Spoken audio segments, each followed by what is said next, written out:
Okay, guys, let's talk about the new product development. In the last week, uh, we started we started we started to studying the four P's as the first P. We were discussing the product. Okay, the main topic we discussed in the last week was the classification of the product and the difference between the product and services and stuff like that. All right. As a related topic to the product, okay, we are going to study the things about the new product. Okay, so the first topic we're going to study is how to develop the new product. Okay, and once the product enter or introduced to the market, okay, it follows the life cycle. That is what we call the product life cycle, PLC. Okay, so we are also going to study a product life cycle in this chapter. Okay, so more formally in this chapter, you're gonna learn how companies find and develop the new product idea. Okay, and we're gonna understand the steps in the new product new product development process. Okay, and we're gonna move over to the product life cycle. Okay, and we're gonna study what type of marketing strategy is necessary in each stage of new product life cycle. Okay.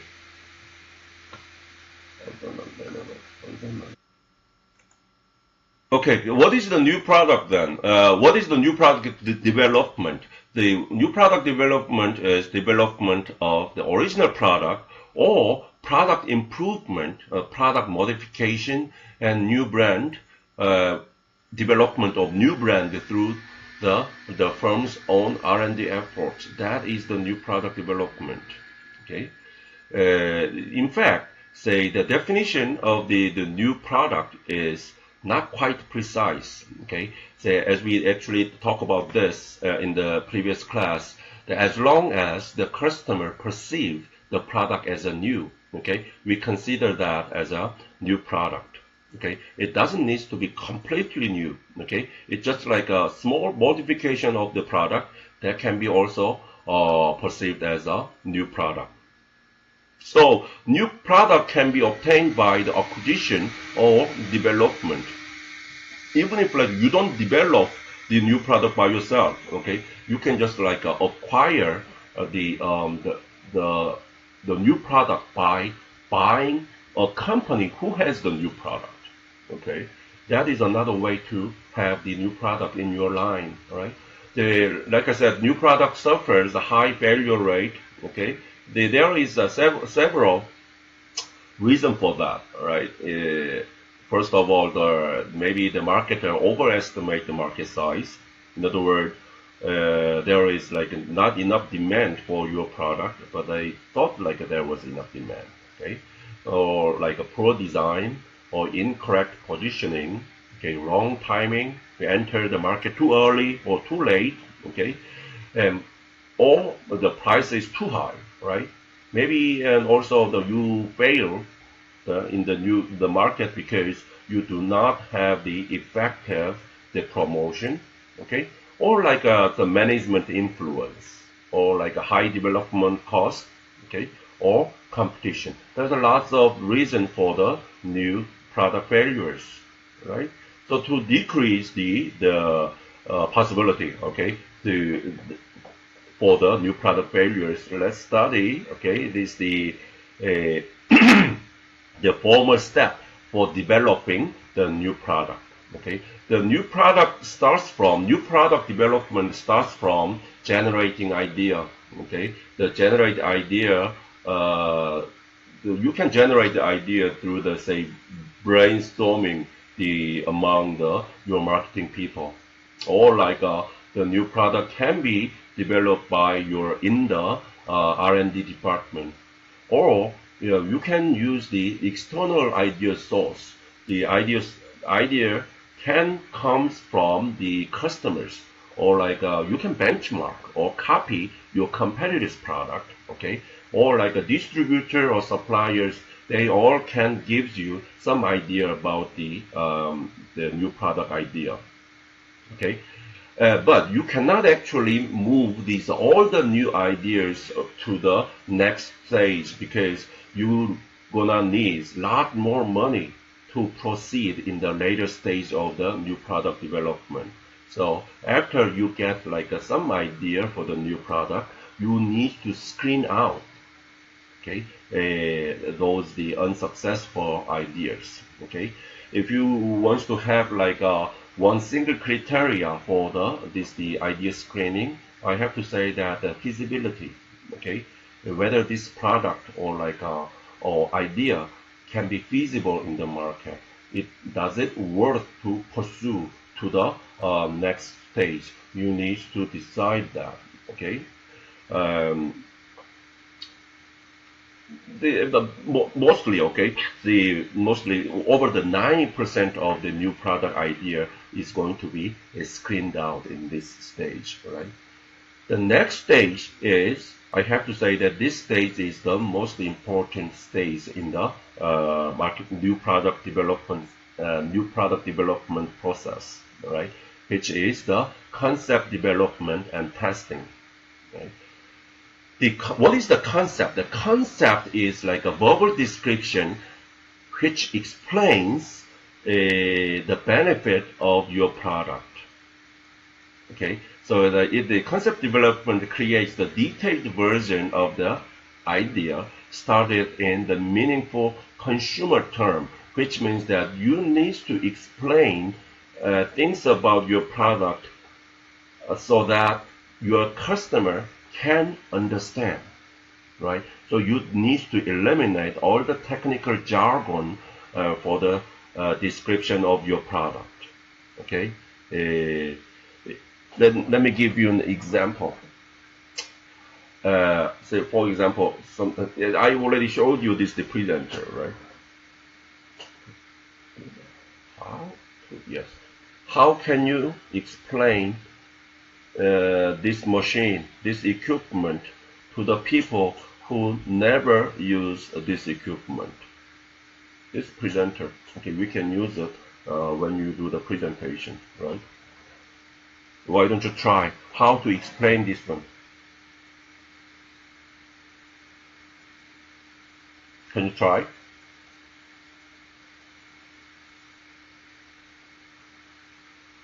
You might want to say that you might explain these machines like what? That this is the, I would say so. I would say this way. It is handheld device which enables presenter to operate their presentation or PowerPoint away from the computer or podium. That is very short, okay, verbal description about this product, okay. And after you have like this kind of concept, right, you have to test this concept to the possible future consumers or customers. So you write the concept of this product like I did, okay, and just like present it to the customers and whether they're gonna buy this product or not. That is the concept testing. Making the explanation or description about the new product idea, that is concept development, and asking that concept to the customer is called concept testing. Let's do that one more time. Hey, this is okay. Oh, right. This is like a cool 잠금 화면, right? A cool lock screen. It is about like my alma mater football team. Yeah, right. Yeah. Okay, this is iPhone, right? Right.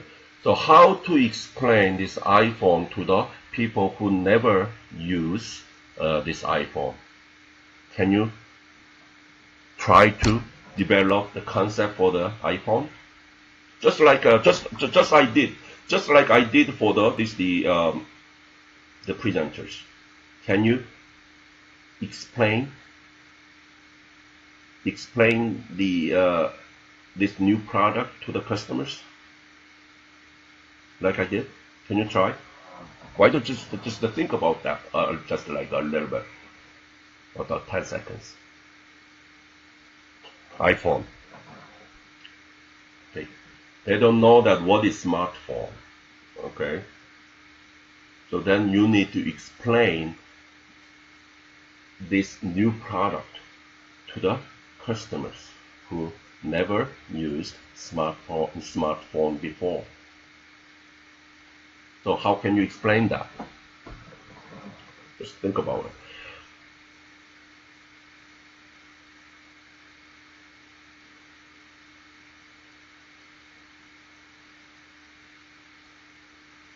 Hold on.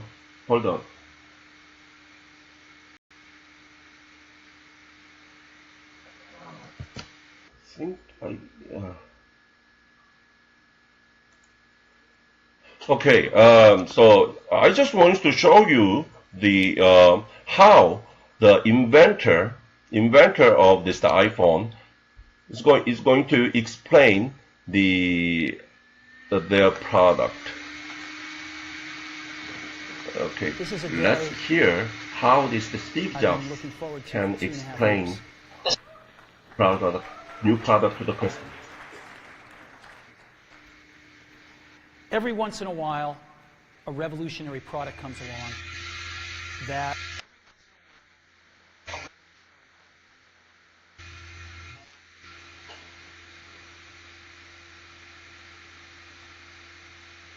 I'm sorry.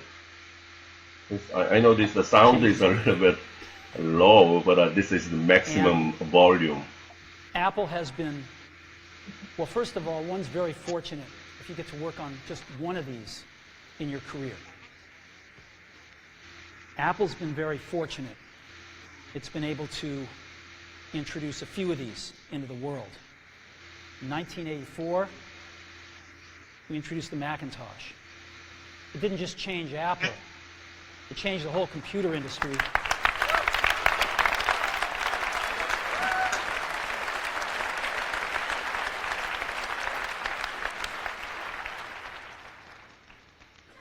In 2001, we introduced the first iPod. And it didn't just change the way we all listen to music. It changed the entire music industry. Well, today, we're introducing 3 revolutionary products of this class. The first one is a widescreen iPod with touch controls.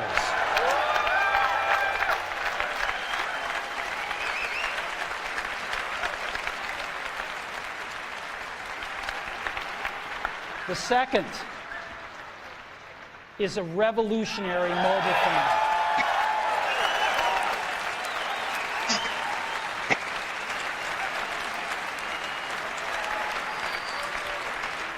And the third is a breakthrough internet communications device. So, 3 things. A widescreen iPod with touch controls, a revolutionary mobile phone, and a breakthrough internet communications device. An iPod, a phone, and an internet communicator. An iPod, a phone.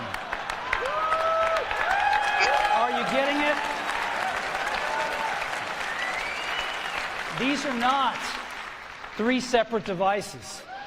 This is one device. And we are calling it iPhone. Today, Apple is going to reinvent the phone. And here it is.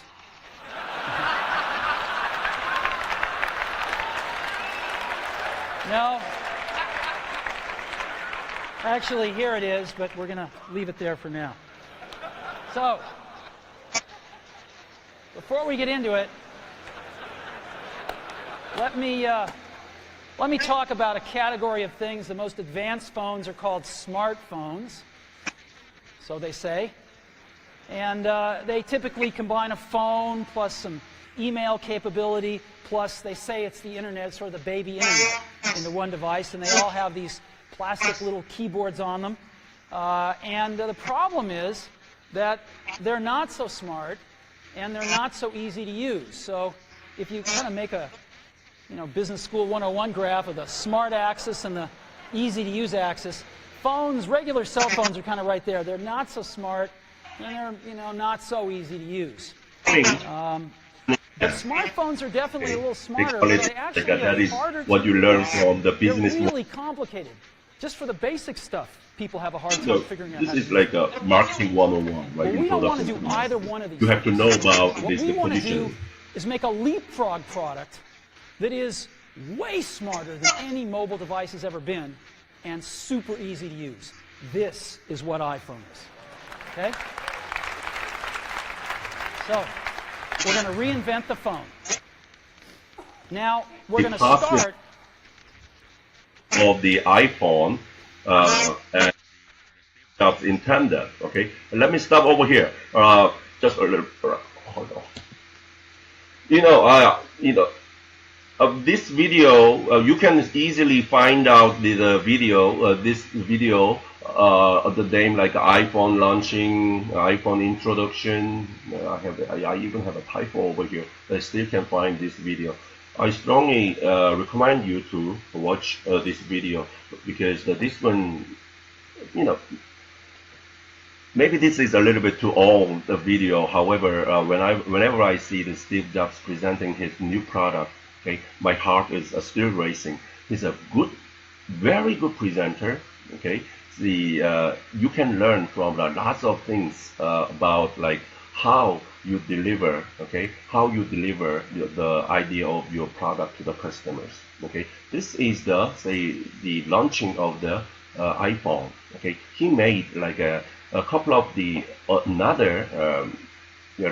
the speech. Okay, introduction for the other product like a Macintosh computer is all the 80s, right? Or like a iPod, like an iPod Nano. Okay, those videos are very good. Okay, I want you to watch those videos. Okay, and how he just like focus on you can just like learn how effectively, okay, he delivers the idea to the people who doesn't know much about the new product. His explanation is so easy that anybody can understand, right? I always want to be a presenter like him, but I don't know. All right, so I want you to, although I stop it over here, okay, I want you to watch this video, okay, in your own free time, right? Right, hold on, go back to that. All right, so that is the example of the concept development, okay? And then concept, like I said, the concept testing is you need to present the concept to the customers, and they ask if like they're gonna buy this product or not. Or sometimes, okay, you can even ask like how much they are willing to pay for the product, okay? So that we can get like how they value this new product, okay? Or like maybe we can by asking like how much were you willing to pay, okay? So what is the maximum dollar value for you to pay for this product? Then so called we can get some like price information, right? All right, and if that idea actually the past was the concept development and concept testing, now we are ready to make like a marketing strategy, okay? Then we have to decide who's gonna be our target market and what's gonna be our, say, positioning for the product and what's gonna be sales goal or share or so on and so forth, okay? You need to make like some like acceptable long-run sales goal and profit goals, okay? That is what you have to do in the stage 4.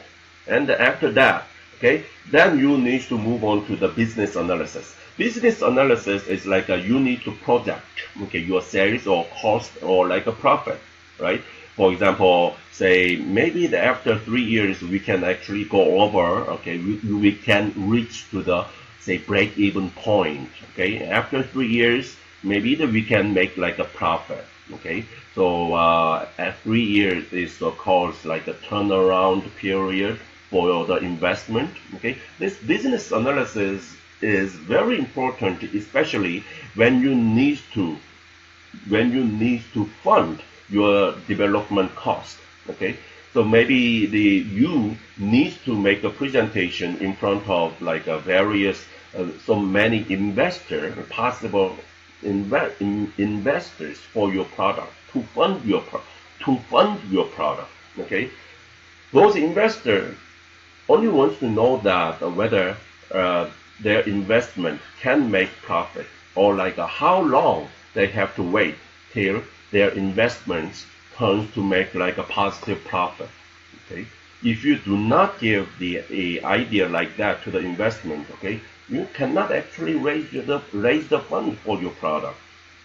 Okay, lots of the business students think like a marketing is just like showing off the fresh idea. No, it is not. Okay, like I said, okay, your idea got to be feasible. Okay, your idea got to be profitable. The name of the game is you need to explain the feasibility of your new product. You need to convince the investor that their investment is not in vain. Okay, they can actually make profit later on. You have to convince them. Okay, that can be done in the stage 5 business analysis. Okay, if you cannot make like a positive projection, okay, which means that your idea does not make money, then you have to stop it until you waste your money, right? After your idea passes the stage 5, the business analysis, then you start to make the product. See, just to think about it. This is like a stage 6. See, you have to do lots of things, okay, before you even think about making your prototype or testing, right? If after you okay for the all other proceeding step, okay, then you are ready to make your product, okay. After you make like the prototype, okay, then you do the test marketing. Test marketing is like you test the feasibility of the product in the real market, right? But with the customers. Okay, the first one is the standard. There are 3 types of test marketing. The first one is a standard test marketing. The standard test marketing is actually you use actual the marketing mix. Okay, the actual distributor or actual retailer or so on and so forth. Okay, the problem of the standard test marketing is, for example, okay. What if like your retailer does not want to agree on your the test marketing idea? Okay, by agreeing upon this test marketing, okay, they have to give you the shelf space for your test product. That is your retailer might not want to do that because they can use their shelf space for the good product, okay, the proven product to the customers. But by agreeing upon the test marketing idea, they have to give you, the retailer needs to give you their shelf space for the unproven product. Why do you think like a retailer do that, right? Also, why do we call this one as a test marketing? You want to adjust, okay, the price for the product a little bit to find out the optimal price, okay. For example, for the same product, you just like try to sell the same product in the market A at $3, in the market B, say $4. You just like tweak the price a little bit to find out the best price for you, all right? Then why do you think like your retailer would do that, right? The retailer has sole right to decide their the retail price, okay? So doing the standard test market is actually very difficult. Okay. to meet the purpose of the test marketing, so at least the people do the control test market. For example, like you can buy the shelf space from the retailers. So you just like pay for them, right? Hey, I'm gonna pay you, so why don't you give me the 1 meter of the shelf space for me, okay? And for that product, for that shelf, okay, let me have like a sole right to choose the, say, feature presentation, or like some the promotional material, or like I can put some coupon in there, or like I can decide the final price, consumer price or retail price for the new products I'm trying to test. You make like some agreement like that with your distributor or retailers. Then maybe for 1 week, a week, you just like set up the price as $3. Next week, maybe increase your price for the $4. You can freely do that in the control test market setting.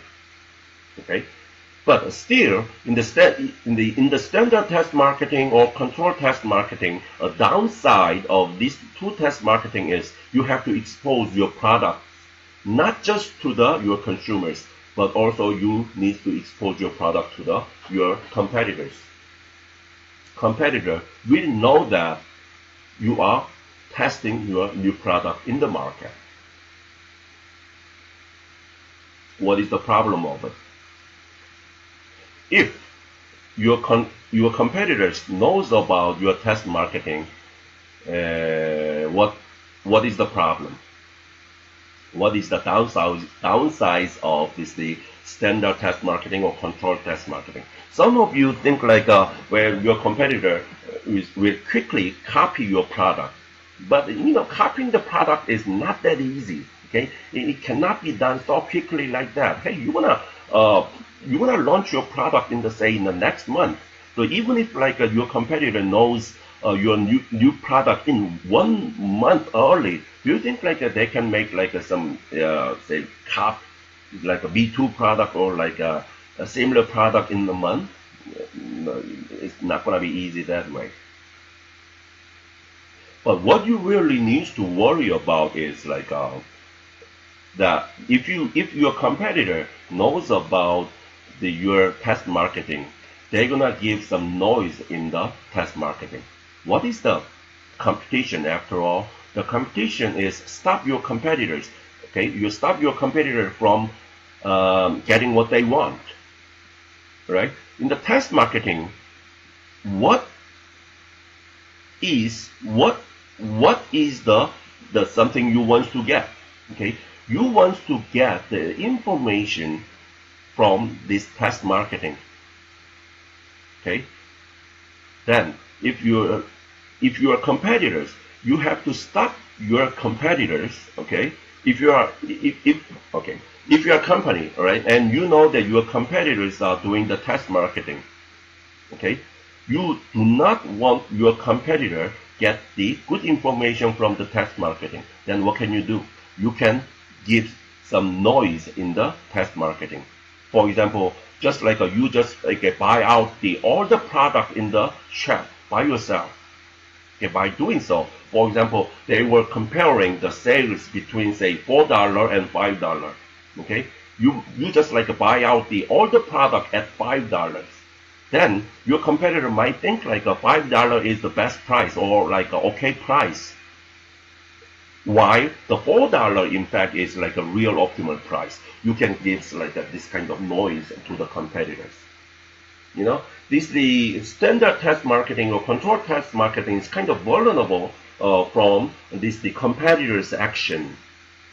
That is why the marketer think about like conducting simulated test marketing. Simulated test marketing is some kind of experiment. Okay, you can just like establish like real retail store kind of setting in the lab, right? You make like your lab as if like it is real convenience store or like a supermarket, okay? And you hire your customers as a subjective, right? So you give them a money, and they just like let them choose like hey, your goal is like you have to buy or you have to choose one razor, Okay, and the razor you select is gonna be yours. Okay, we can just like give whatever you selected in the stores. We just like let them say that to them. Okay, when the customer enter the lab, okay, going around like a shop, and they just see the two competing brand. One razor by Schick, and the other one is like a new product from the Gillette. Okay, so we just wanted to see if like how many people okay select the new product, new razor by Gillette.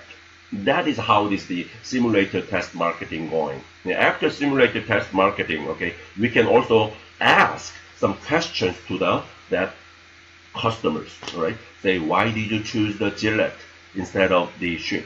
Okay, do you think like the price is too high? Ask like questions, something like this, right? That is how we do the test marketing.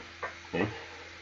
All right, and after that we do the commercialization. Okay, after we have like a positive result from the test marketing, we can go on the national launching.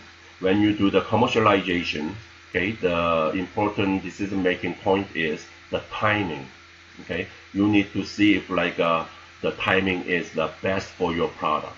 If the product life cycle, which we're gonna study, which we're gonna discuss from the next slide, if the PLC product life cycle is very short, okay, the entry timing or launching timing is very critical for the success of your marketing. What is the example of the product whose product life cycle is very short? Just think about movie or like a music, right?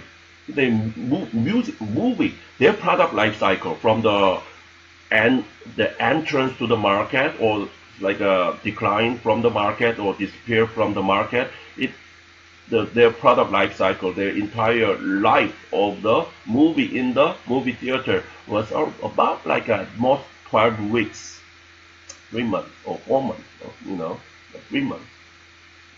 That is the average life cycle of the product.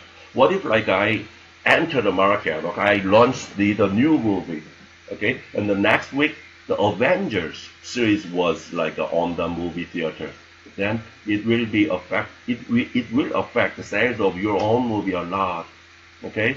But just think about this case. Okay, maybe it is unavoidable situation, but you enter the market. I mean, you launch the new movie in the movie theater, okay, and the next week the Corona stuff started. Nobody goes to the movie theater. Then what can you do, right? You just like go with like a video or like a Netflix. That is the problem of the say time to hunt or something. Okay, the movie just wanted to go to the Netflix, but there was a discrepancy between like I don't know about movie distributor or like a Netflix. I don't know what is going on with that, but yeah, the movie kind of stuff. Okay, for the product like a movie, it is very sensitive to the launching timing. All right. So you have to choose this launching timing very carefully, right? So speaking of those, the PLC, all right? The PLC is like when the product enter the market, okay, it follows the unique shape of the unique shape of the circle like this, okay, cycle like this, right? So from the pre-introduction stage, which is also called like a product development stage, to the decline stage. Most of the product follows this kind of like cycle, although the specific shape of the cycle is a little bit different. Okay, so we have like a two cycle in the product life cycle. One is called the revenue or like sales curve. The other one is called profit curve. There is the distinction between these the two cycle. Okay. Right. Since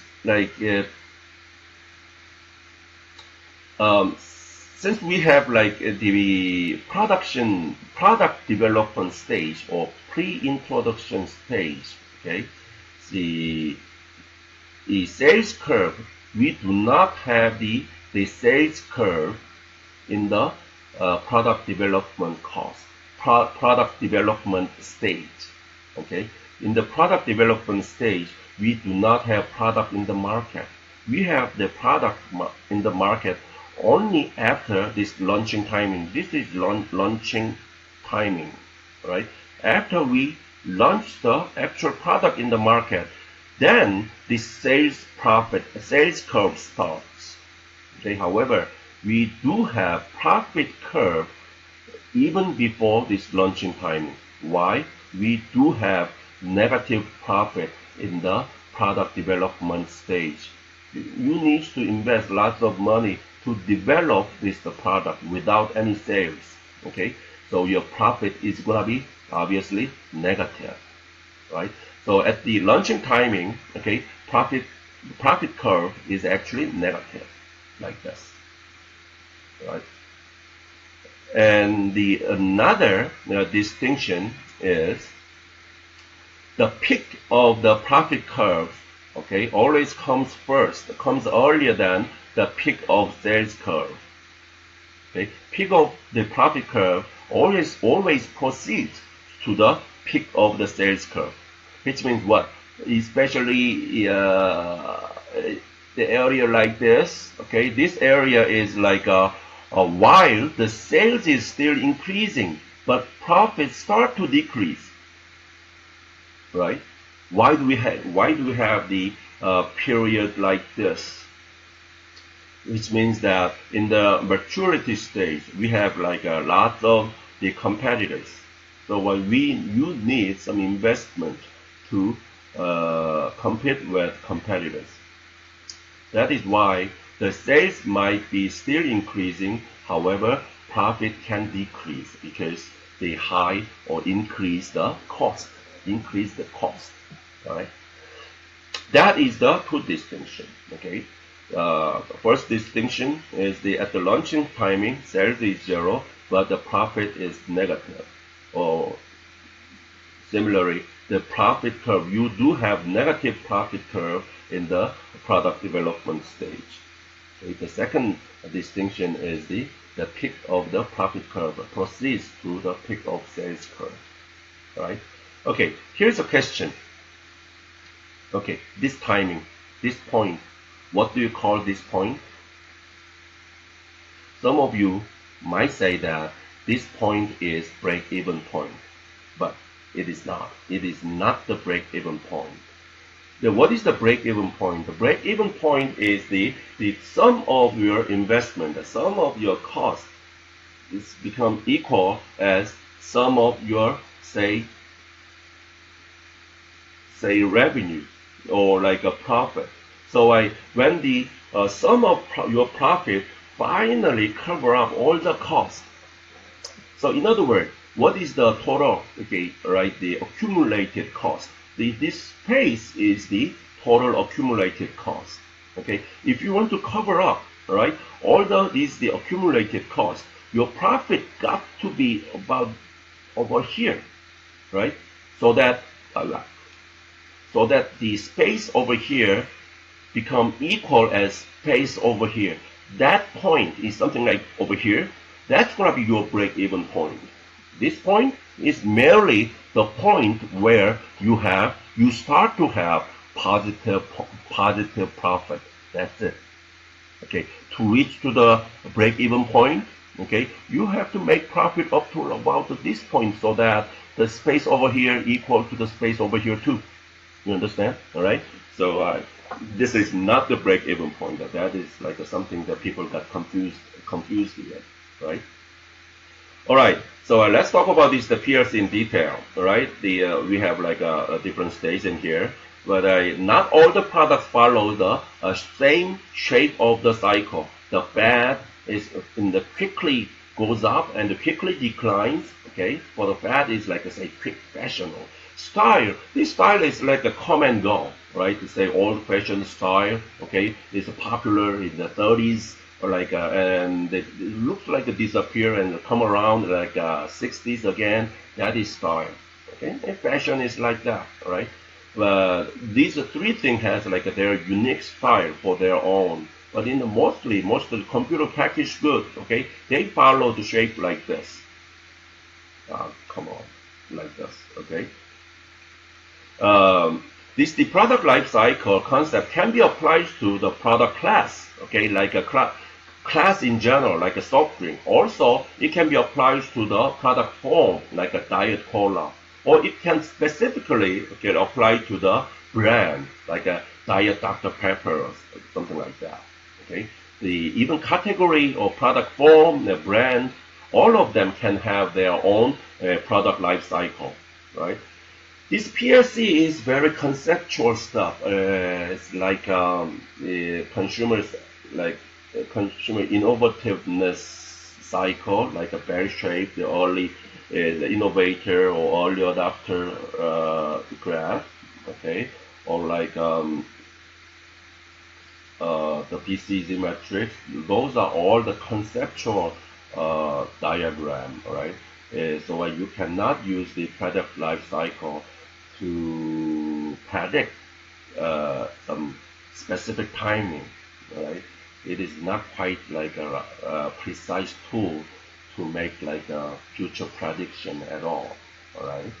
You cannot, okay, you cannot forecast the sales based on this product life cycle. Just like a thing, is the PLC is like a very crude or rough, the conceptual tool, okay, to give like an insight to the market. That's it. All right. All right. So let's discuss the each stage, what is going on in each stage. Product life cycle, obviously, all right. It begins with the company developed a new product idea. Okay. Sales got to be a zero, right? Because you do not have any product in there. You need to put like a lot of R&D cost in this stage. Okay. So you have lots of cost and no sales. Obviously, you have negative profit. Okay. When you introduce your product to the market, then introduction stage starts. Okay. In the introduction stage, your product is not so popular to the people. Okay. Not too many people actually knows about your product. So you have low sales. Okay. And it has like you need, okay, very high cost to attract your new customers for your new product, okay, and then you still, okay, have negative profit, okay.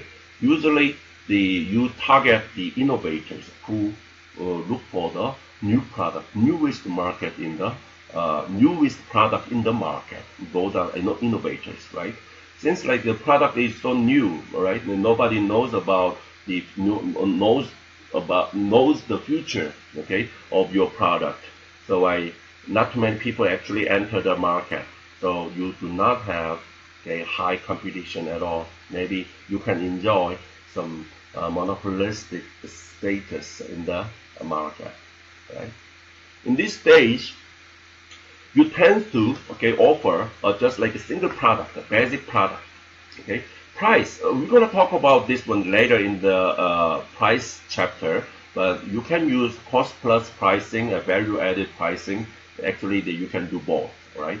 Distribution, okay, since like not many people actually purchase your product, okay, you can start from selective distribution, okay. You can only choose the dealer for your product, okay.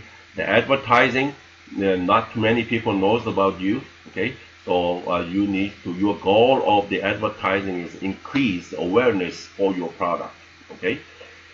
Sales promotion, you need to make the people to try your new product, okay. So high expenditure to create the trial for your product. You can give out the sampling, right? And that is the trial, right?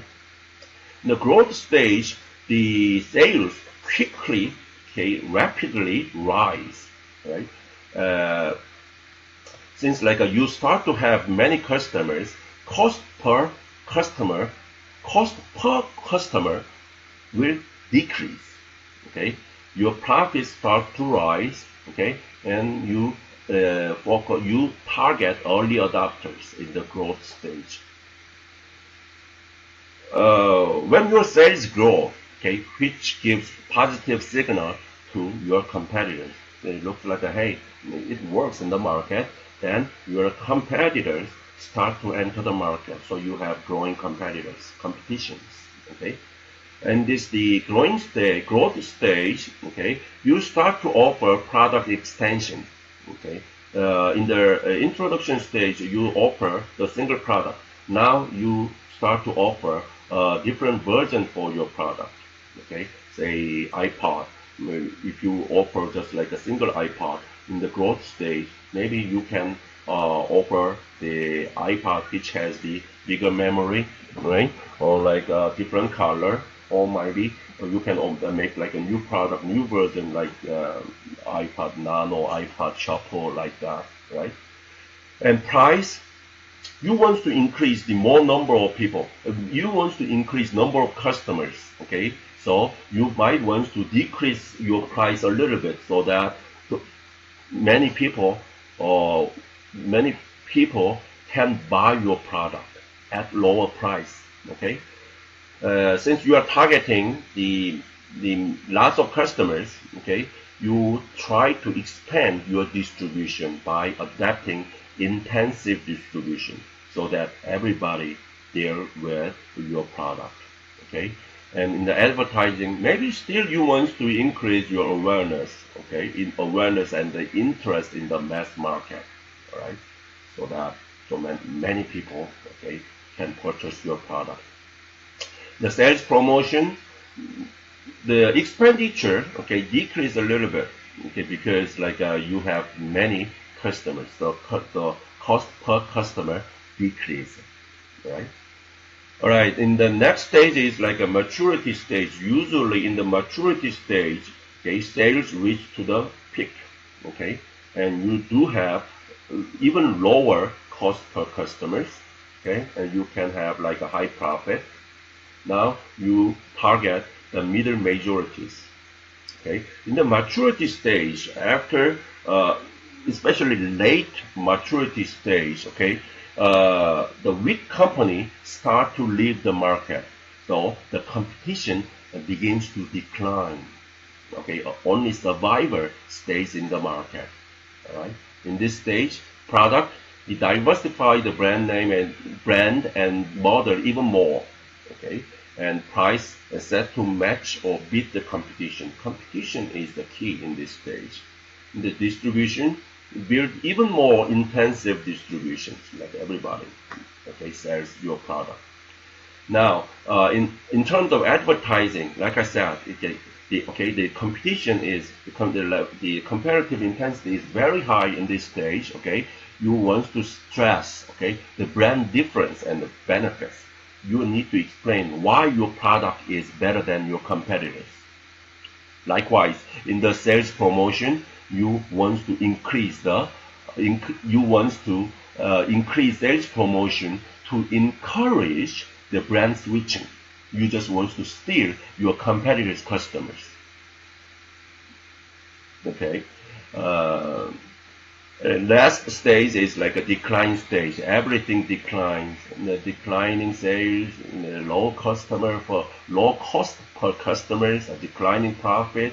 Now the laggards are targeted. Declining is the competition is also declining, right? In this stage, right, you phase out the weak item. Okay, you only keep the strong product in the market. You phase out the weak items, right? And the price, you cut the price because your popularity of the product is actually declined a lot. So you cannot ask for the high price. And the distribution, you want to go back to the selective distributions, okay? Once your product is popular, okay, in the maturity stage or growth stage, you expand your distribution network. But when your product is declining, they only say the $1 shop or like a Daiso kind of store can sell your product. So you go back to the selective distributions, okay? And the advertising, they reduce to the level that needed to retain hardcore loyal customers. You only just want to keep like a hardcore loyal customer. You keep the advertising at the minimum level as long as well as like a sales promotion. You just like keep the sales promotion at the minimum level so that you keep like a hardcore loyal customers. Okay, that is what you do in the declining stage. Before we wrap up the PLC, what is the goal of the what is the goal of the marketer in terms of PLC? Okay, the goal of marketer is like you just want to keep your product in the maturity stage like this. Okay, you have to stop your product entering this declining stage.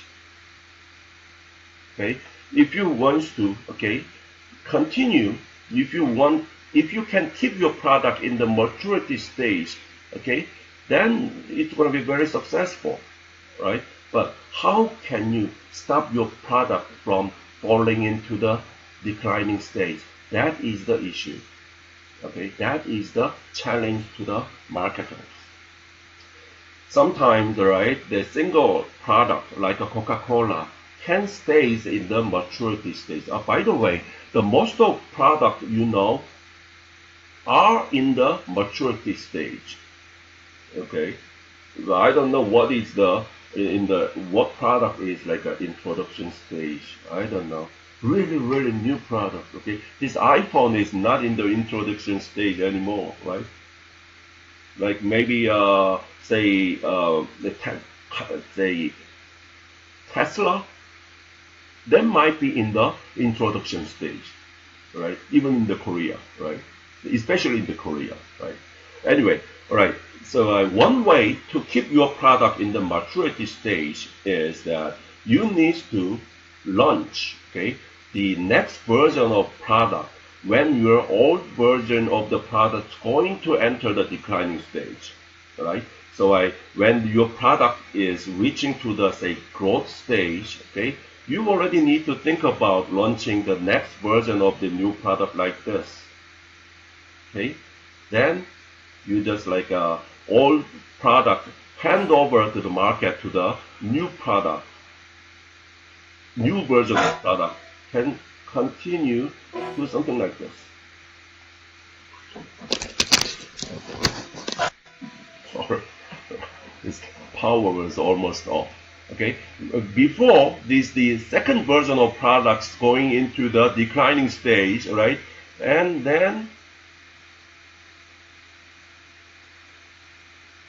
the second version hand over the market to the third version of product like this. By doing this, you can keep your product, in the maturity level, maturity stage, not in the declining stage.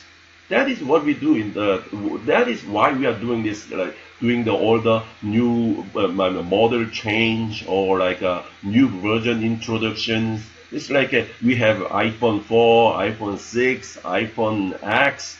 They keep introducing the new version so that they can keep their product as an iPhone in the maturity stage. That is what we do. What we can do. Let me give you a very interesting example. Right.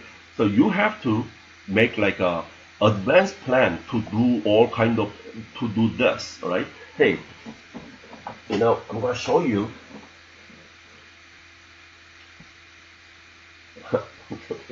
All right. This is the iPad. All right.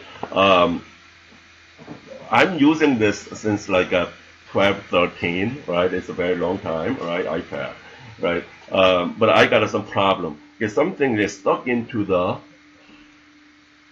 here. This one, old version, has the earphone hole like this. Okay, but something stuck in this hole, so I cannot use the earphone, into this hole. Okay, hey, I'm watching some movie or like a TV show with the iPad. That is my major the uses of this iPad. So if I cannot use the earphone, then maybe I have to throw this out. All right. So I goes to the repair shop, and they said that it costs a lot to pull out something which got stuck in this hole. Okay, they almost like charge more than like 100,000 won to pull out the things from this hole. Okay, so I wanted to that at the time, so I don't know what to do. Okay, so I just wanted to. I had done some idea. Okay, but I was not quite like optimistic about that idea because like they still have like a hole over here.